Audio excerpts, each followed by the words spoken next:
Hi, and welcome to Enchantment of Eternity's review of The Expanse Season 3. In this video, I'll give my overall thoughts on Season 3 of The Expanse as a whole, so I have to start with a spoiler warning for The Expanse up to the end of Season 3. If you haven't seen all of Season 3, you may not want to watch this video, otherwise some things will be spoiled for you.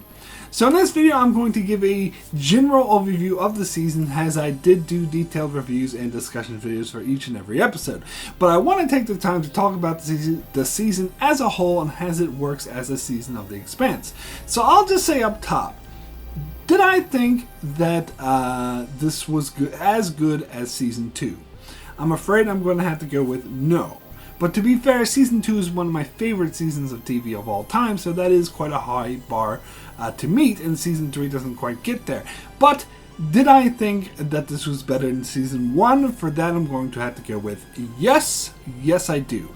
I still really like Season 1. I thought it was great. It got particularly good towards the end, but I think the showrunners were still finding their footing in Season 1. But in Season 2, they really got into the groove, and I think that continued onto Season 3. Now, the elephant in the room when it comes to Season 3 is that it felt like two separate seasons. There's a notable split when it changes over from the Book 2 storyline to the Book 3 storyline, and it is extremely obvious, even to those who haven't read the books, that the story has drastically changed. There's a time jump, there's a drastic change in characters. Some characters we've been following for the first half of Season 3 disappear or take a back seat, while we're introduced to a slew of new characters, and some of our main character storylines change drastically as they take on totally different roles. Now, I know Season 2 also made the transition between books in the middle of the season, but that transition was a lot more smooth. Even though it was really noticeable to those who haven't read the books, which I include myself as I hadn't read the books at that time, that Episode 5 was the end of Book 1, and the rest of the season didn't feel like a totally different story and only changed direction slightly, whereas the split in Season 3 made most feel, it almost felt like a totally new show. And I have heard the opinion that this change should have occurred in between seasons, and it would have been less jarring that way because we'd be expecting changes for a new season. And I'd have to agree. I heard the idea that Season 1 should have went to the end of Book 1. Season 2 should have went to the end of Book 2. That way Season 3 could have covered all of Book 3. And I do very much agree with this. And I do think the choice to do it the way they did was most evidently most jarring in Season 3. However, I would suggest that coming into Season 3 and already being trapped into this format where they still had like the last half of Book 2 to cover, what they should have done is that they could have formatted the season exactly the same, but had a mid-season break, like some shows like to do. They could have started Season 3 like earlier, like in February, and after 6 episodes had a break of like 3 months so they could present it like the mid-season finale, because Episode 6 did feel like a season finale. So if they said this is the mid-season finale, it would feel more earned. And then they could break for 3 months, so when Episode 7 would come back, they could have trailers for like the second half of the season and present it almost as if it was a whole new season, because it really kind of is. And that way they could have like got people prepared for this new storyline and introduced it as a new storyline, because it is. I think this would have made the transition a lot easier for many to swallow, and it would have worked a lot better. As it stands, it seems they were purposely trying to blur the line and pretend as if the story didn't suddenly shift. In fact, they were very mysterious about when the Book 3 material would commence, as towards the start of the season, I and many other people who had read the books were speculating on when the Book 3 material would start, and I correctly guessed Episode 7, not to brag, but but some were saying Episode 8 or Episode 9. At any rate, this was a huge mistake. At the very least, they should have advertised that a huge change in direction for the show was coming, so at the very least people could have prepared for it. However, even if they had split the season up in this way, that wouldn't have addressed what was, for me, the season's core underlining problem, which was pacing. Now, as I said, I still really enjoyed Season 3 overall, and I would still say this is one of the best seasons of TV all year. In fact, so far I have it as my number 2, my second favorite season that has aired in the year so far. So don't misunderstand me here. I still hold this season very high esteem, and in fact I would say The Expanse is still the best show currently airing on TV, because season 3 maintained that high quality in acting, cinematography, music, editing, script writing, production design, and special effects. In fact, in many cases they even stepped up their game from previous seasons. I think this is very true with special effects and acting, because to me this season was Stephen Straight's best performance as James Holden to date. I was completely blown away by his performance. However, the one area in which I thought the season was weak was pacing, which is why it doesn't rate as high as season 2 for me. Season 3 had a lot, and I mean a lot, of great moments that absolutely positively blew me away for sure. However, when I look at the structure of the season overall, the glue that holds it all together, it doesn't quite hold up. The first half of the season seemed to move a bit too slowly, but left out some key parts from the books that I loved, whereas the second half of the season moved far too quickly and left out some key parts from the book that I love. Now, I'm not one of those people who don't understand how adaptations work and expect the show or film to be exactly like the source material. Anyone familiar with my channel probably knows this, as oftentimes with many properties I will defend an adaptation to the decision to leave out or change certain story elements that some readers of the source material were attached to, because it's a totally different media and more things need to be adjusted to make that transition, and it's not as simple as just translating the written word directly to the screen. It's a hell of a lot more complicated than that. Indeed, there are many cases in the first 2 seasons that I prefer the changes the show has made to its source material. Most notably is the inclusion of Ava Sorel in season 1, as she wasn't in the book material that covered that season covered, so they invented storylines for her that season, and I love that. I think it enriched season 1 overall. In fact, one of the major complaints about season 3 that I have is that they didn't change from the source material enough, as I wish they would have found a way to include Ava Sorel in the second half of the season, despite the fact that she didn't appear at all in book 3, which is what that part of the season covered. But getting back to the second half of season 3, they covered the entirety of book 3 within 7 episodes, which is a drastic change in pace for the show, as they took 15 episodes to cover book 1 and 14 episodes to cover book 2. So taking only 7 episodes to cover book 3 is literally spending half the amount of time to cover a book than they had in the past. In addition, they cover the first half of book 3 in 5 episodes and the second half of book 3 in 2 episodes, namely the 2-hour season finale, which is why I felt it was incredibly rushed and they missed out on a lot of key elements. But I know some of you may inevitably be thinking, well, stop talking about the books and just judge the show on its own merits. But I am. I'm just using the measure to illustrate how much faster the last 7 episodes of season 3 was paced compared to the rest of the show.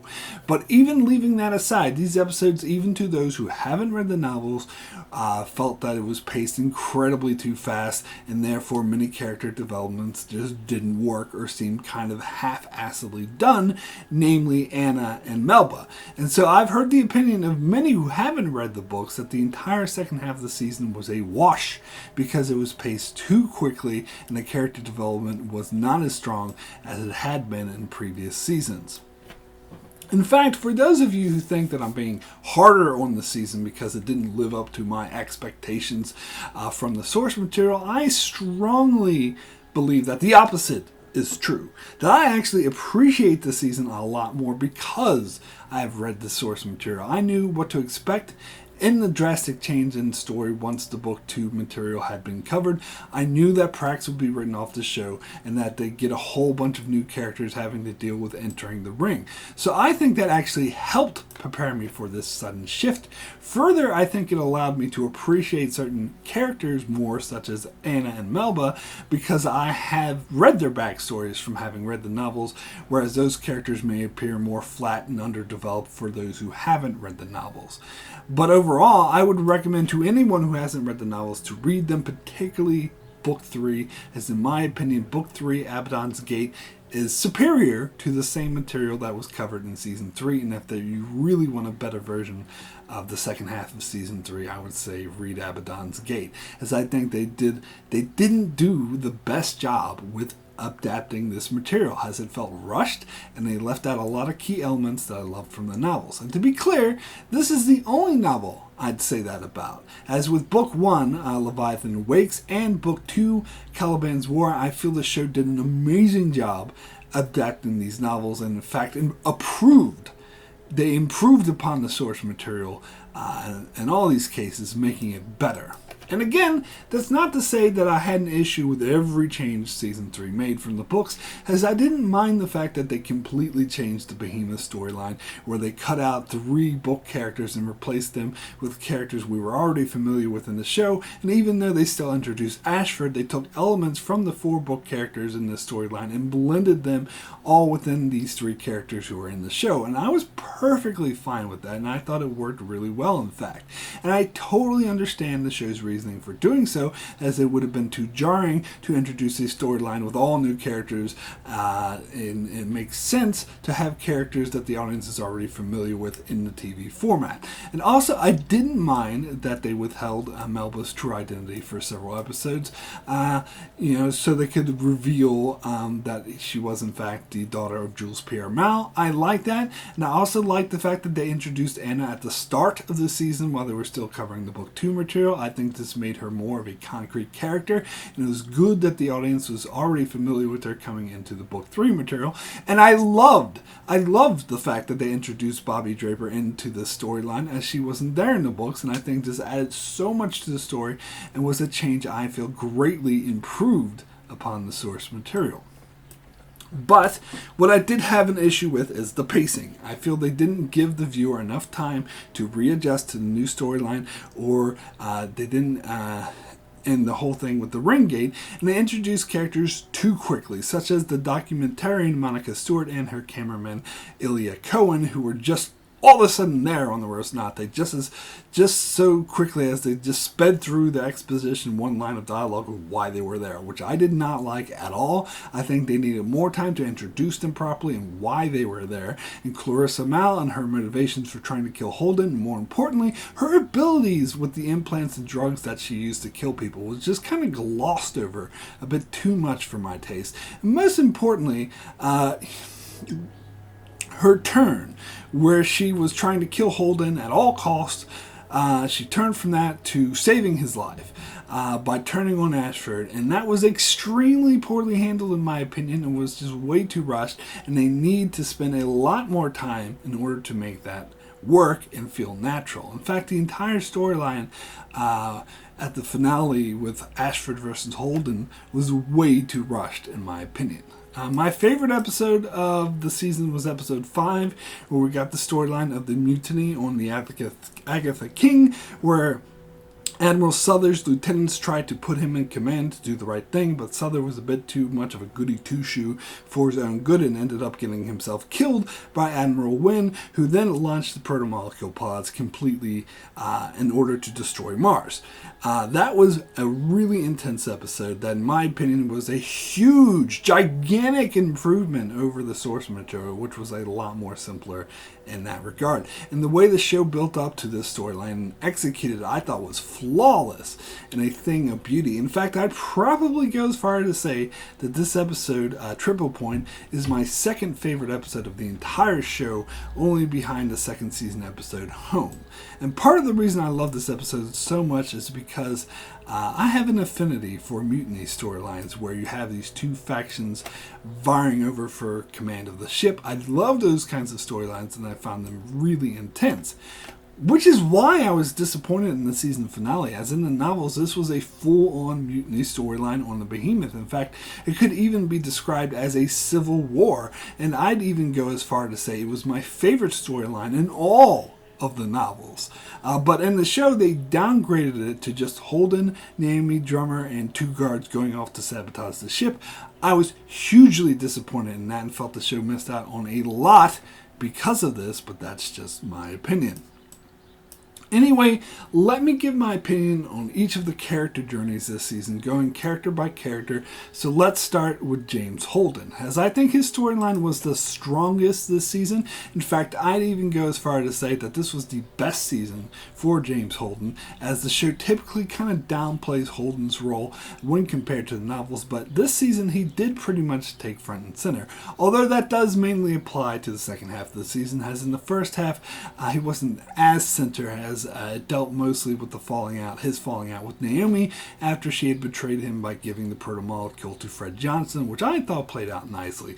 But other than that, he didn't have too many command decisions, the main one being deciding to divert the Rosinante to Io to find Prax's daughter, which was a nice touch, and of course deciding to save Bobby and Ava Sorel to find from the UN ships that were trying to destroy them, a decision he immediately regretted. But I felt his role in the final conflict over Io was downplayed, as he wasn't the one to go to the Agatha King to stop the proto-molecule pods as he was in the novels, which was a key defining character moment in the novels for his character. So it was really weird that they left that out in the show, but understand they need to give other characters like Alex and Naomi more play in the novels than the novels did, so I'm fine with that. But he did get to be the one who arrested Jules Pierre Mal and presented him to Ava Sorel, which was a key moment for him.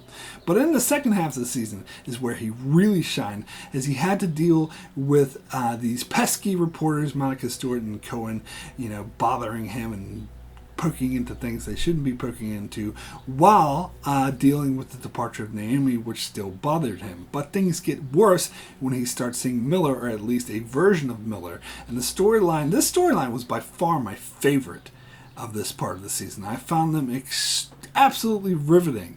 As I mentioned earlier, Stephen Straight's acting here was absolutely superb, as he so well portrayed someone who felt like he was losing his mind but wasn't really. So much so, Monica Stewart could even catch on to the fact of what something was going on with him. In the moment where the Behemoth tried to destroy the Rosinante after Melba framed him for the destruction of the UN ship, where he went to Miller to beg for him to tell him what to do and then deduced that he needed to go into the ring, that was amazing. That whole sequence was absolutely amazing, intense, one of the best the show has ever had.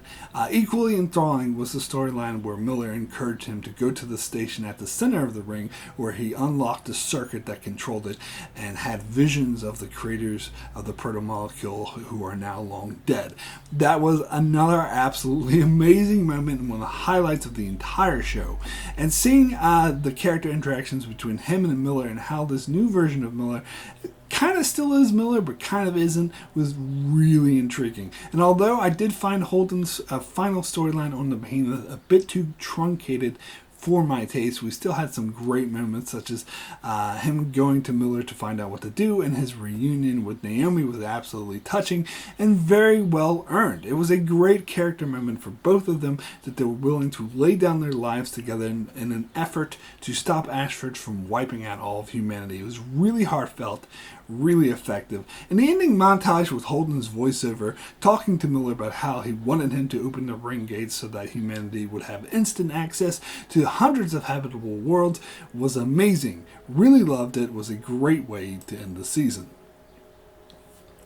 So next, let's get into Naomi, who I thought had a well-constructed and interesting storyline this season as well. As at the start of the season, she had to deal with the fact that she lost the trust of her crewmates, and in fact wanted to leave the ship because of it, but got stuck with them going to Io, so made the most out of it. In fact, the way Alex reached out to her and the two of them reconciled was very touching, and she even went as far as to go with Alex to the Agatha King to help save Mars. And she also learned to reconcile reconcile with Holden, and their interactions were really touching as well. Even though episode 6 ended with Holden and her shacking up again, she still felt she no longer belonged on the Rocinante, so left to join the OPA, which leads to her storyline on the Behemoth, where we get the kind of close friendship and bond that she has with Draper, which I thought worked amazingly well this season. But through her journey, we see her learn that the Rocinante was in fact her true home, and that she was only feeling nostalgic for the OPA.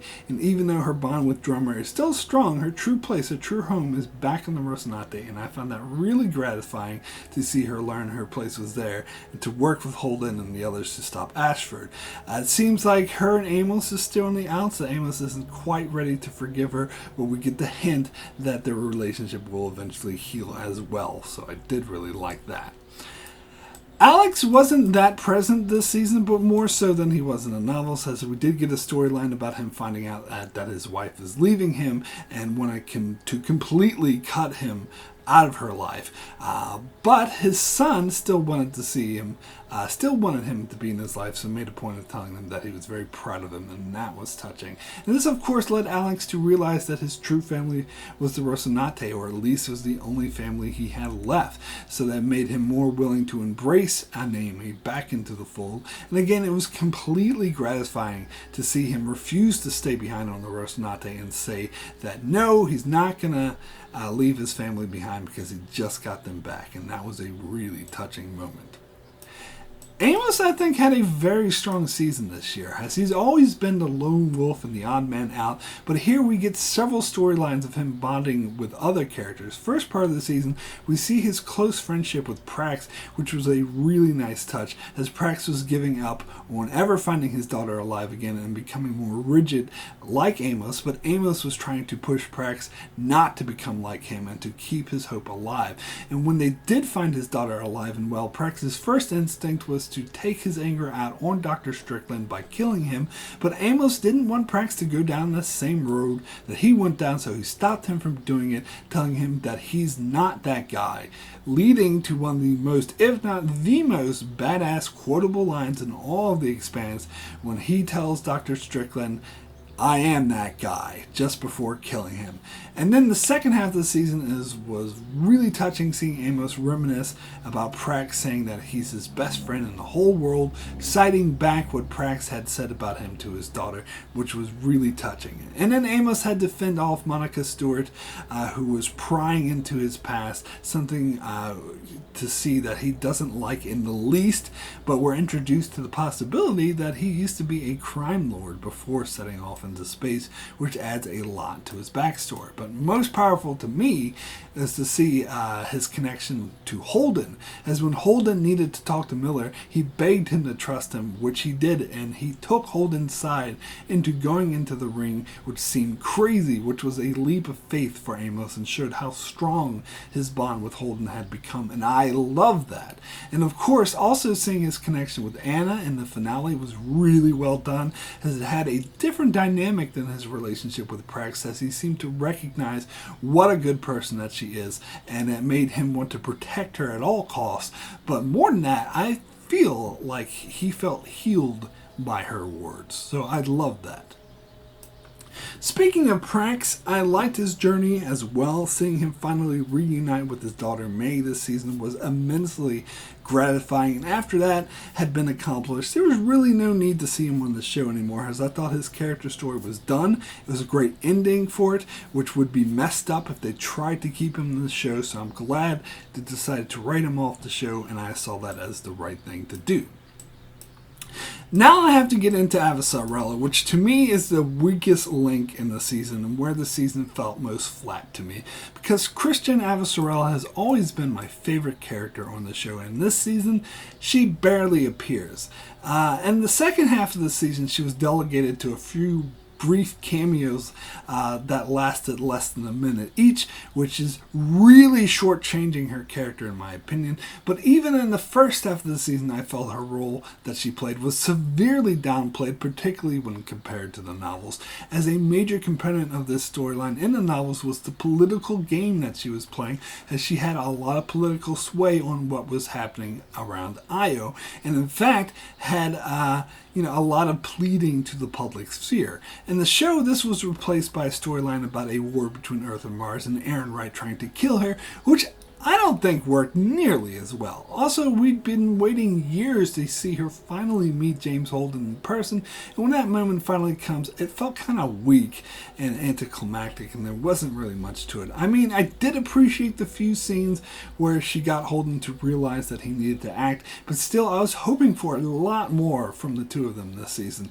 And not as a fan of the books, but as a fan of the show, that had introduced her from the very first episode and had her be a major character in the show. Ever since the first episode, to see her take a backseat this season was very disappointing. Bobby Draper, on the other hand, did have a good season this year. At the start of the season, it built off her character development that worked so well in season 2, where she went from hating the UN with all of her might and wanting to see all Earthers dead, to risking her life to save a politician in a key position in the UN government. And this journey was really well earned and satisfying to see. Further, we see her learn to trust the Rocinante crew, whom she was very suspicious of at first, but in the end helps Prex reunite with his daughter and helps James Holden defeat Jules Pierre Mal, ultimately stopping the destruction of her homeworld, which makes her a hero in her people's eyes.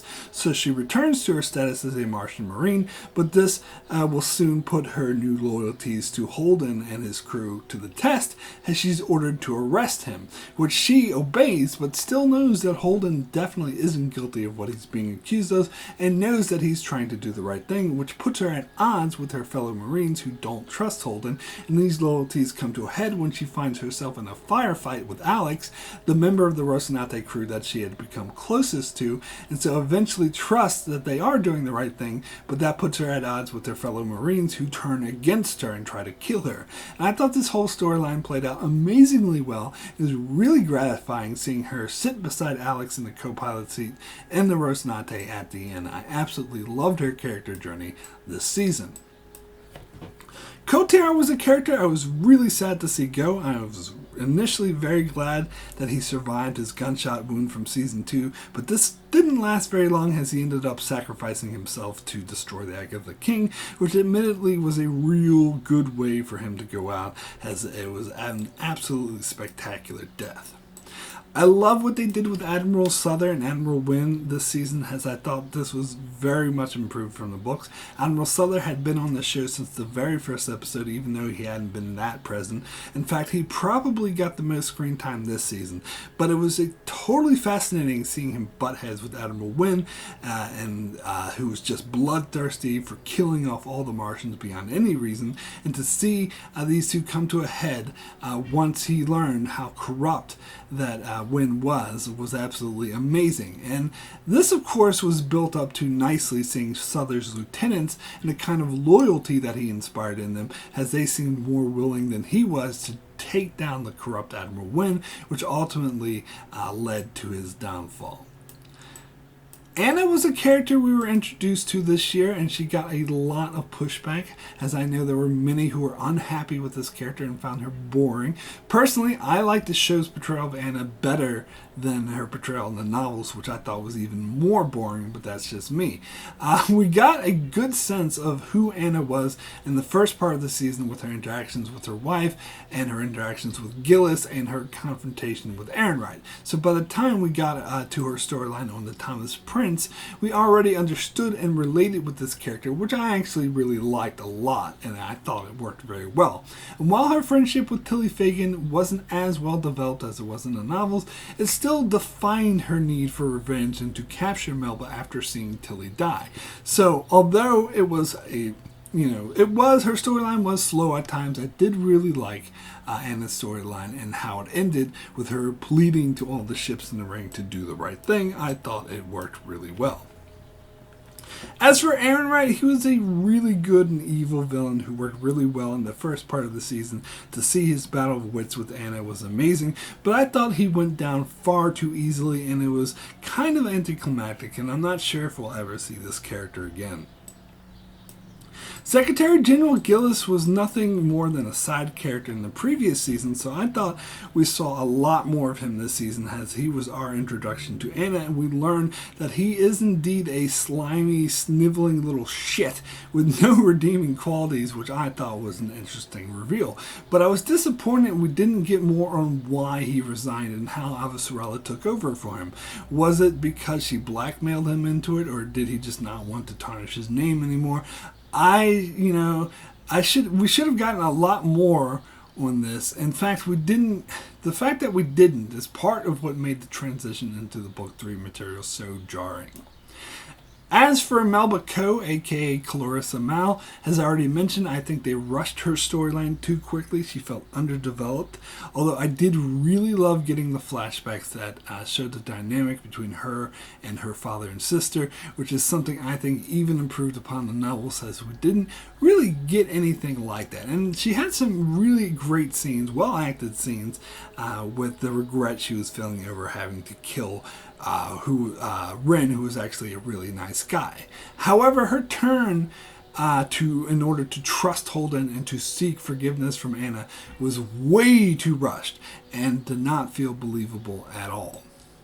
Drummer had an interesting year, though, as in Season 2 she was mainly portrayed as Fred Johnson's second, but this year she takes front and center mainly in the second half of the season, where she's given command of the Behemoth, and still her struggle through her struggle with her first officer, who is from a rival faction of the OPA, and her friendship with Naomi helping her through it all, was really well done. And seeing her learn to trust Ashford only to have to work against him in the end was really dynamic, to the moment that she was willing to sacrifice herself in order to save Holden and Naomi. It was a really great character moment for Drummer.